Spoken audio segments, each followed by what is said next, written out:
اس کے بعد کمال محبت، محبت کا آخری درجہ خلط ہے۔ یہ دل کی اس کیفیت کا نام ہے جس میں محبوب کے سوا نہ کسی کی گنجائش ہوتی ہے، نہ دل کسی شراکت کو برداشت کرتا ہے۔ اسی خلط سے خلیل ہے، اور یہ منصب اللہ تعالیٰ نے صرف 2 انسانوں کو عطا کیا تھا، ابراہیم علیہ السلام اور محمد صلی اللہ علیہ وآلہ وسلم۔ اس خلط کو حاصل کرنے کے لیے ان 2 عظیم انبیاء نے بہت کچھ قربان کیا۔ ہم اس مقام تک نہیں پہنچ سکتے، مگر التسیم یعنی عبادت تک تو پہنچ سکتے ہیں نا۔ جیسے اسے تسلی دی، اب تمہیں فیصلہ کرنا ہے کہ تمہاری اپنے محبوب سے محبت کس درجے تک تھی۔ عشق تک، وہ بے اختیار بولی۔ تو پھر سنو، مرض عشق کی مدافعت کا دوسرا طریقہ یہ ہے کہ وہ ذرا دیر کو رکے، کہ اپنے دل کو کسی اور طرف مصروف کرو تاکہ وہ عشق والے راستے سے رکے، یا تو کسی خوف کے ذریعے، یا پھر وہ اداسی سے مسکرائے، یا پھر محبت کے ذریعے۔ محبت کے ذریعے جیسے ہیرا ہیرے کو کاٹتا ہے، جیسے لوہا لوہے کو کاٹتا ہے، ویسے ہی عشق کو صرف عشق کاٹتا ہے۔ محبت کا علاج محبت سے کیا جاتا ہے۔ جب تک تمہارے دل کے سامنے کوئی بڑی محبت نہیں آئے گی، اس شخص کی محبت سے بڑی محبت، تب تک وہ شفا یاب نہیں ہوگا۔ مطلب مجھے کسی اور سے محبت کرنا ہوگی؟ نہیں، محبت جبراً کوئی کسی سے نہیں کر سکتا، یہ تو قسمت سے ملتی ہے۔ ہو گئی تو ہو گئی، نہ ہوئی تو نہ ہوئی، مگر اس سے پہلے تمہیں اپنے دل کو مصروف کرنا ہوگا۔ اور دل کو مصروف کرنے کے لیے مجھے اپنی آنکھ کو مصروف کرنا ہوگا، بالکل، لیکن اس کے لیے 2 چیزیں ہونی چاہیے انسان میں۔ اول، اس میں اتنی عقل ہو کہ ادنا اور اعلیٰ محبت میں تمیز کر سکے، اعلیٰ کو ادنا پہ فوقیت دے سکے، اور دوم، اس میں اتنا صبر، ہمت اور استقامت ہو کہ فیصلہ کر لیا تو اس پر ڈٹ جائے۔ بعض لوگ اپنا فائدہ نقصان خوب سمجھتے ہیں، مگر ان میں غلط کو ترک کرنے کی ہمت نہیں ہوتی۔ وہ نہ خود کو نفع دیتے ہیں نہ دوسروں کو، مگر جن لوگوں میں اتنا صبر اور عزم ہوتا ہے، انہی کو اللہ اپنے دین کی امامت سونپتا ہے۔ اگر تم نے ان میں سے بننا ہے تو نگاہ کسی اچھی طرف لگاؤ۔ اوکے، میں کوئی مشغلہ ڈھونڈوں، رائٹ؟ کمل کے پھولوں کی جوت بجھتی گئی، پانی کی روشنی مفقود ہوتی گئی، کشتی مندھم ہو کر کہیں ڈوب سی گئی، اور اس نے خود کو لاؤنج میں بیٹھتے پایا۔ کتاب بند کر کے وہ اٹھ کھڑی ہوئی۔ صرف نگاہ جھکانا کافی نہیں، نگاہ کو مصروف رکھنا بھی ضروری ہے۔ ایک عزم کے ساتھ وہ نیچے بیسمنٹ میں گئی، اپنے سامان سے چند اچھی کتابیں نکالی، پھر پینٹنگ کے سامان کی لسٹ بنائی جو وہ آج خرید لے گی۔ لینڈسکیپ اور خوبصورت گھر پینٹ کرنے کا کتنا شوق تھا اسے، بس وہ آج سے اچھی ساری کتابیں پڑھے گی اور اچھی اچھی پینٹنگز بنائے گی۔ یوں وہ مصروف ہو جائے گی، اس کا دل ہاشم کے اثر سے نکل جائے گا۔ اسے تہیہ کر لیا تھا، ایک ہجر نے ملوا دیا وصال سے بھی، کہ تو گیا تو محبت کو عام میں نے کیا۔ آج کمرہ عدالت ٹھنڈی تھی، سورج ہنوز ناراض تھا، ہیٹر بھی جل رہا تھا، مگر ایسے میں گویا موسم سے سب بے نیاز دھیان اور توجہ سے کٹہرے میں کھڑے شخص کو دیکھ رہے تھے جو 40-45 برس کا مرد تھا اور سامنے کھڑے پروسیکیوٹر کے سوالات کا جواب دے رہا تھا۔ مقتول قمرالدین سے آپ کا کیا رشتہ تھا؟ میں ان کا بہنوئی ہوں۔ بولتے ہوئے لبوں پہ ہاتھ پھیرا تو جج نے ٹوکا، ذرا صاف اور بلند آواز میں جواب دیں۔ میں ان کا بہنوئی ہوں۔ وہ فنکار کر پھر سے بولا۔ اپنی کرسیوں پہ زمر اور فارس اسی طرح بیٹھے تھے۔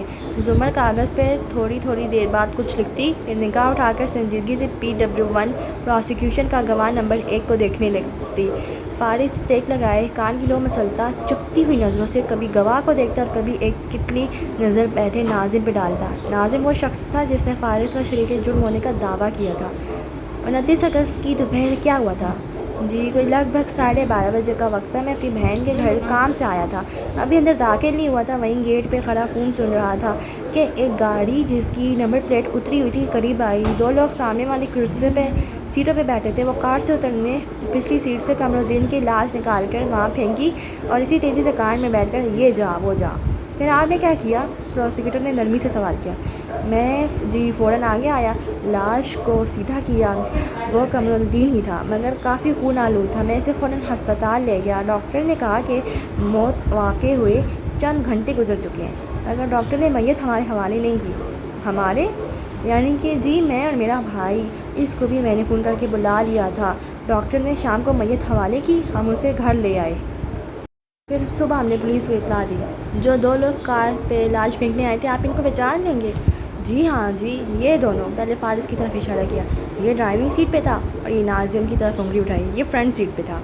کیا انہوں نے چہرے پہ کوئی نقاب پہن رکھے تھے؟ نہیں جی، منہ کھلا تھا، بالکل صاف اور واضح۔ پروسیکیوٹر نے سر کو خم دیا اور پھر اپنے واپس کرسی کی طرف آتے زمر کو دیکھ کر یور وٹنس کہتے جرا کی دعوت دی۔ زمر اپنی جگہ سے اٹھی اور قدم قدم چلتی کٹہرے کے قریب آئی جہاں وہ بہنوئی کھڑا تھا۔ یہاں سے فارس کو اس کا نیم رخ دکھائی دیتا تھا، آدھے بندے گھنگریالے بال، پشت پہ اور ناک میں دمکتی سونے کی نفت۔ اسے بے اختیار سیاہ ڈبی میں مقید وہ لونگ یاد آئی جب بھی ان کے کمرے کی ڈریسنگ ٹیبل پہ پڑی تھی۔ زمر نے اس رات کے بعد اسے چھوا تک نہ تھا۔ چہرے پہ بے پناہ سنجیدگی لیے اسے بہنوئی محمد اقبال کو دیکھا۔ اقبال صاحب، سیٹلائٹ فون کی قیمت کتنی ہوتی ہے؟ جی؟ اقبال نے الجھ کر اسے دیکھا۔ پروسیکیوٹر قدرے بیزار سا کھڑا ہوا۔ آبجیکشن یور آنر، کونسل غیر متعلقہ سوال پوچھ رہی ہے۔ ایک وکیل کے کسی سوال پہ دوسرا وکیل جب اعتراض کرے تو جج یا تو اس کے اعتراض کو اوور آل کہہ کر رد کر دیتا ہے یا اسٹینڈ کہہ کر برقرار رکھتا ہے۔ Over all. لیکن آپ اپنے سوال کا مدعا سے تعلق جلد واضح کریں۔ جج صاحب نے اینک کے پیچھے سے زمر کو دیکھتے تنبیہ کی۔ اس نے تحمل سے سر کو خم دیا اور سوال دہرایا۔ سیٹلائٹ فون کی قیمت کتنی ہوتی ہے؟ مجھے نہیں معلوم۔ کیا اس لیے کہ آپ نے کبھی سیٹلائٹ فون استعمال نہیں کیا؟ جی بالکل، میں نے کبھی دیکھا بھی نہیں۔ اقبال صاحب، آپ نے اپنے بیان میں کہا جب یہ دونوں اشخاص کار میں آئے تو آپ گیٹ پہ کھڑے تھے، آپ وہاں کیا کر رہے تھے؟ اسی سنجیدگی سے پوچھا۔ میں فون پہ بات کر رہا تھا اپنے بھائی سے۔ آپ میرے فون کا بل چیک کر سکتی ہیں، گردن کڑا کر بولا زمر نے۔ اس بات میں سر کو جنبش تھی۔ آپ کے بل میں 12:20 پہ اپنے بھائی کو 3 منٹ کی کال کرنے کا ریکارڈ موجود ہے، درست؟ ذرا رکی۔ لیکن اس سے پروجیکٹر اسکرین کی طرف اشارہ کیا جہاں قمر الدین کے گھر کی تصاویر پروسیکیوٹر نے ڈسپلے کر رکھی تھی۔ وہ سڑک جہاں لاش پھینکی گئی تھی، وہ گیٹ جہاں بہنوئی کھڑا تھا۔ لیکن قمر الدین کے گھر کے سامنے ایک لڑکیوں کا اسکول ہے، کیا آپ نے یہ دیکھ رکھا ہے؟ پروسیکیوٹر آبرو بینچ کر آگے کوڑ بیٹھا توجہ سے سننے لگا۔ فارس کا بھی کان کی لو مسلتا ہاتھ رک گیا، آنکھیں سکھ گئیں۔ جی دیکھ رکھا ہے۔ زمر واپس میز تک آئے اور چند کاغذات اٹھائے۔ یہ اسکول کی انتظامیہ کی طرف سے ایفیڈیوٹ ہے اور اسی کالونی کے چند معزز لوگوں کی طرف سے حلف نامے ہیں جن میں کہا گیا ہے کہ باری باری چند کاغذات جج صاحب کی ڈیسک پہ اور پھر پروسیکیوٹر کی میز پہ رکھے کہ ہر روز صبح 8 بجے سے دوپہر 2 بجے تک اسکول میں جیمر لگایا جاتا ہے تاکہ وہ لڑکیاں جو چھپ کر موبائل لاتی ہیں وہ ان کو نہ استعمال کر سکیں، اور محلے والوں کے مطابق ان جیمر کا دائرہ اتنا ہی ہے کہ قریبی گھروں کے وہ حصے جو اسکول کے سامنے پڑتے ہیں وہاں ان اوقات پہ موبائل سگنلز نہیں آتے، جن کی وجہ سے وہ کافی دفعہ اسکول والوں سے شکایت بھی کر چکے ہیں۔ تو اقبال صاحب، میں یہ نہیں سمجھ سکی کہ اس گیٹ پہ جہاں میں خود 12:20 پہ جا کر موبائل سے کال کرنے کی کوشش میں ناکام ہو چکے ہیں، وہاں آپ موبائل پہ اتنی لمبی گفتگو کیسے کر سکتے ہیں؟ الا یہ کہ آپ کے پاس سیٹلائٹ فون تھا۔ Objection your owner. پروسیکیوٹر جلدی سے کھڑا ہوا۔ زمر نے مڑ کر اسے دیکھا۔ کس وجہ کی بنا پہ؟ کونسلر غیر متعلقہ بات کری ہے۔ یور آنر، اس گواہ کے مطابق یہ 12:20 پہ اس گیٹ پہ موجود تھا، صرف تب ہی یہ کار آنے والوں کی شکلیں دیکھ سکتا ہے، لیکن اگر وہاں سگنل نہیں آتے تو پھر یہ ثابت ہوتا ہے کہ گواہ اس وقت وہاں موجود نہیں تھا اور وہ فون اس نے کسی اور جگہ پہ سنا تھا۔ Over all. پروسیکیوٹر قدرے غیر آرام دہ سا بیٹھا۔ جج نے گواہ کو جواب دینے کا اشارہ کیا، وہ اب تک سنبھل چکا تھا۔ میرا خیال ہے میں نے بات گھر کے اندر کی تھی، وہاں سگنل آتے ہیں، اور میں بات کر کے باہر آیا تو میں نے دیکھا تھا کہ آپ کو یہ یاد نہیں کہ آپ نے بات کہاں کی، آپ کو یہ یاد نہیں کہ آپ وہاں کیوں کھڑے تھے، مگر آپ کو یہ یاد ہے کہ ان دونوں کی شکلیں کیسی تھیں اور یہ کہ ان کی کار کی نمبر پلیٹ غائب تھی۔ اسی سنجیدگی سے وہ پوچھ رہی تھی۔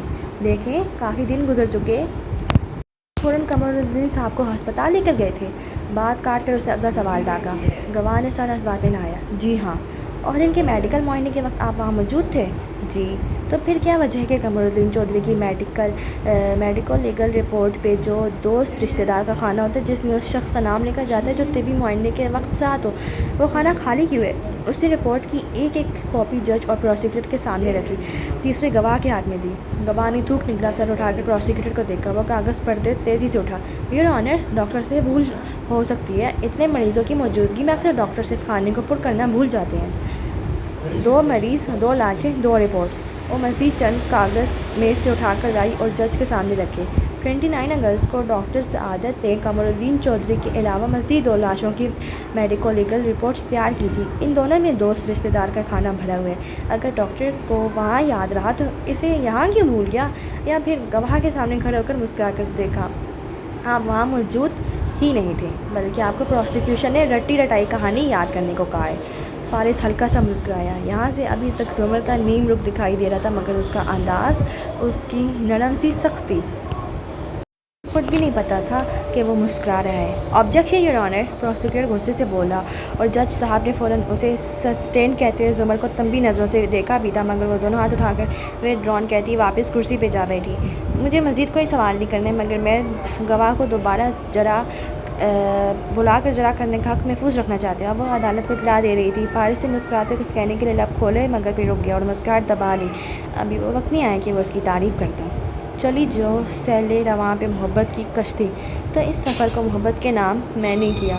سندھ میں ایک طویل عرصے کی تعیناتی کے بعد اس کو بالآخر اپنے شہر میں واپس بلا لیا گیا تو وارث خوش تھا۔ اس کے خیال میں فارس کے کیریئر سے کلنک کا ٹکا اتر گیا تھا اور اس کی ترقی کے چانسز بڑھ گئے تھے، مگر اس کی خوشگمانی چند ہفتوں میں ہی ختم ہو گئی اور فارس کے کولیگ سے ملنے کے بعد وہ سیدھا قصر کاردار کی انیکسی میں آیا تھا۔ اب میں نے کیا کیا ہے؟ اس نے فریج سے سافٹ ڈرنک کے 2 کین نکالتے ہوئے مسکرا کر پوچھا تھا۔ پھر سیدھا ہو کر پلٹا تو دیکھا وارث گلاسز کے پیچھے سے اس کو تندئی سے گھور رہا تھا۔ مسئلہ یہ ہے کہ اس دفعہ تم نے کچھ نہیں کیا۔ تم میرے باس کی طرح باتیں کیوں کرتے ہو؟ ایک کین اس کی طرف اچھالا اور دوسرا کھول کر خود صوفے پہ آ گرا۔ وارث نے سختی سے لب بھینجے، کین میز پہ پٹکا اور اس کے سامنے بیٹھا۔ تمہارے سامنے ایک شخص گن لہراتا ہوا بھاگ گیا اور تم نے اس پہ گولی نہیں چلائی؟ اس نے ایک بچے کو یرغمال بنا رکھا تھا، اس کی گردن پہ پستول رکھ کر اس کو ڈھال بنا کر وہ کھڑا تھا۔ میں بچے کی زندگی کو خطرے میں نہیں ڈال سکتا تھا۔ اور کین لبوں سے لگائے گھون بھرا۔ تو تمہیں اس کے بازو پہ گولی مارنی چاہیے تھی، اس رخت پہ جس کے کٹتے ہی وہ ٹریگر دبانے سے مفلوج ہو جاتا۔ ڈونٹ ٹیل می کہ تمہیں کسی نے یہ سب نہیں سکھایا۔ فارس نے کین رکھا اور سنجیدگی سے آگے ہوا۔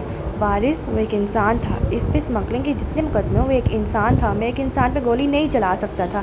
اس اینگل سے میرا بیسٹ شاٹ اس کی کنپٹی پہ لگتا اور میں قتل نہیں کرنا چاہتا تھا کسی کو۔ اور تمہیں کیا لگتا ہے وہ بھاگ کر جو گیا تو کیا اب مسجد میں میلاد کروا رہا ہوگا؟ نہیں غازی، وہ جتنے لوگوں کی زندگیاں منشیات سے خراب کرے گا وہ تمہارے سر ہوں گی۔ فارس چند لمحے خاموش رہا۔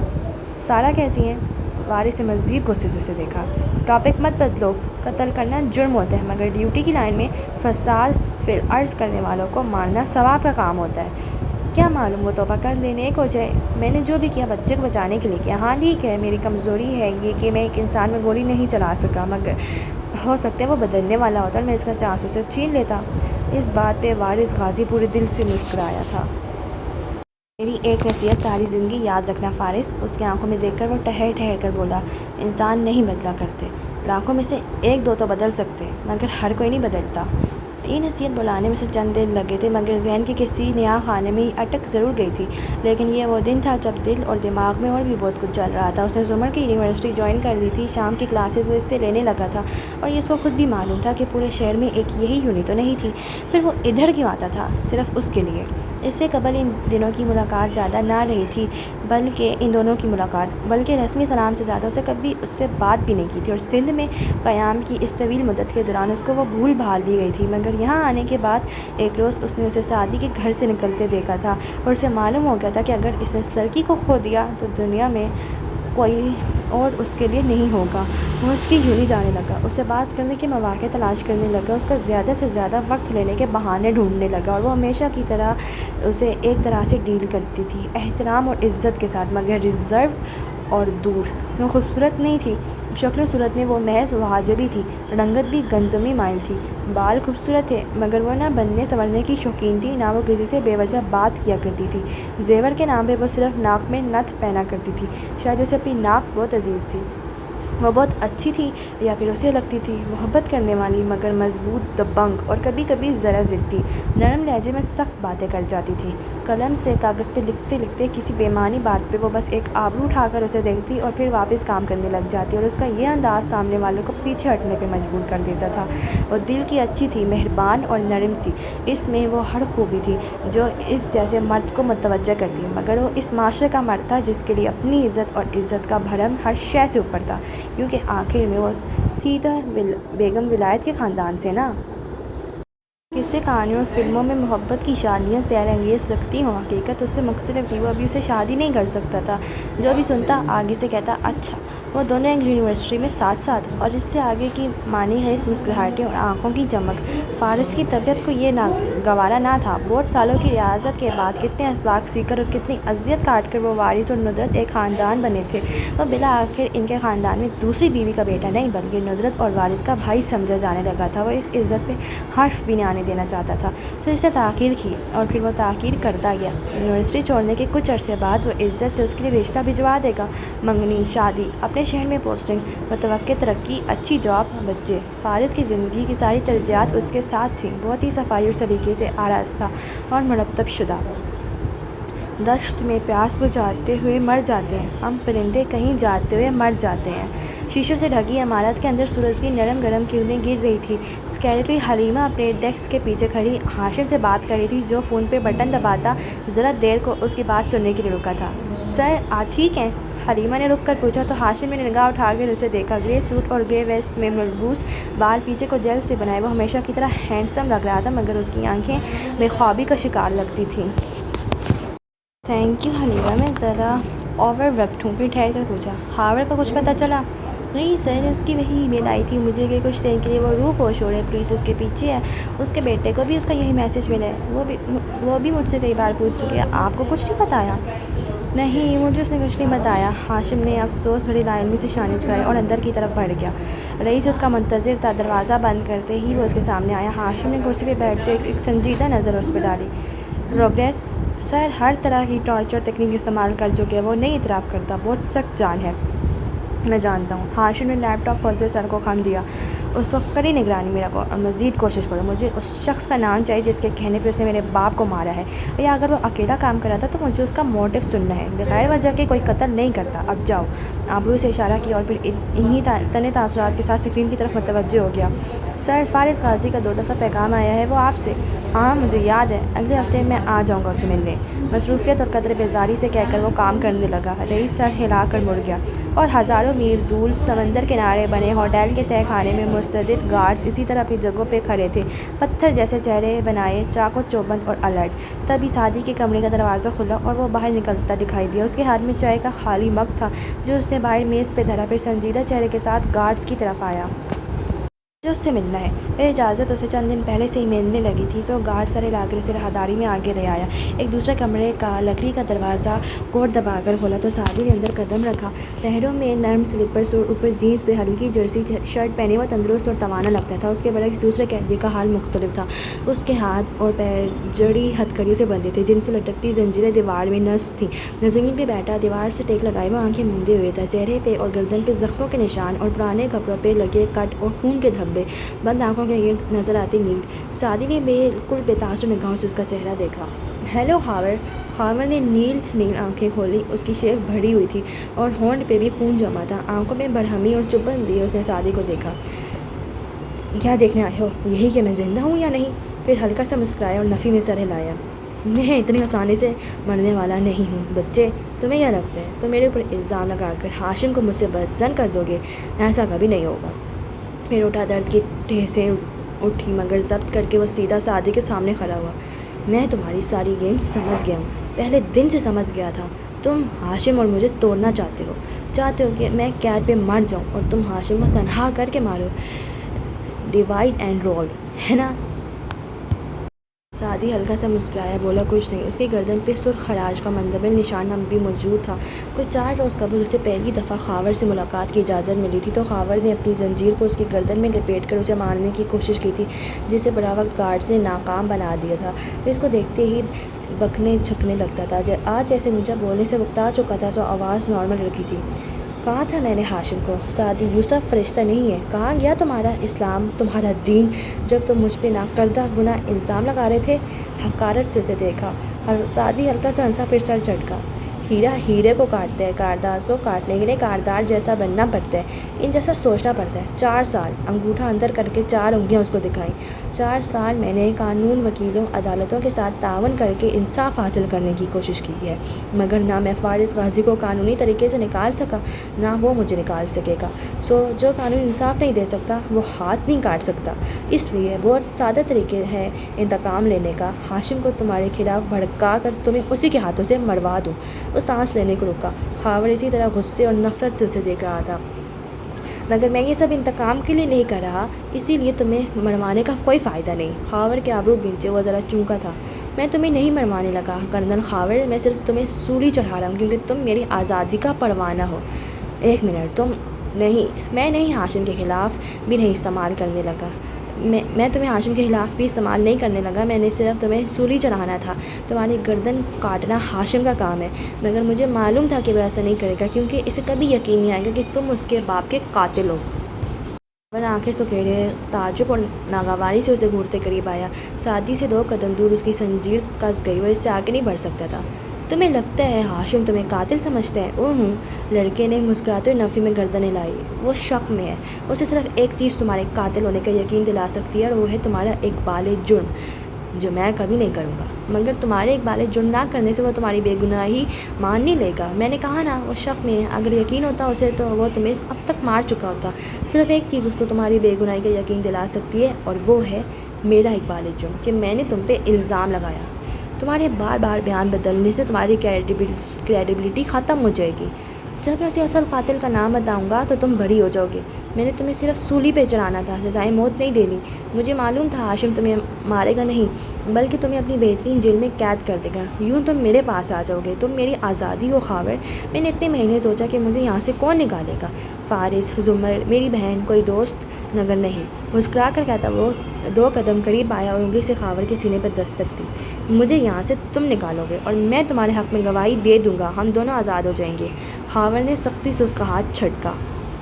Over my dead body Saadi Yousuf, وہ اس کو گھورتے چبا چبا کر بولا۔ اگر مجھے آزاد ہونا ہوتا تو پہلے دن ہی ہو جاتا۔ یہ جیل میں نے بنائی تھی، اس کے ہر راز سے میں واقف ہوں، مگر مجھے اپنے مالک سے بھاگنا نہیں ہے، مجھے اس کے پاس واپس جانا ہے۔ میں اور تم کبھی ساتھ کام نہیں کریں گے۔ رہے تم اپنی معصومیت کھوتے جا رہے ہو، تم بھی وہی بنتے جا رہے ہو جن سے تم نفرت کرتے تھے۔ میری آفر محدود مدت کے لیے ہے۔ ایک استہزائیہ نظر خاور پہ ڈال کر وہ مڑ گیا۔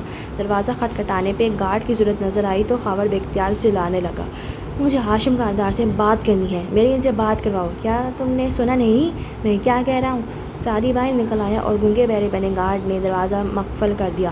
زنجیروں میں کھڑا شخص اسی طرح چلائے جا رہا تھا۔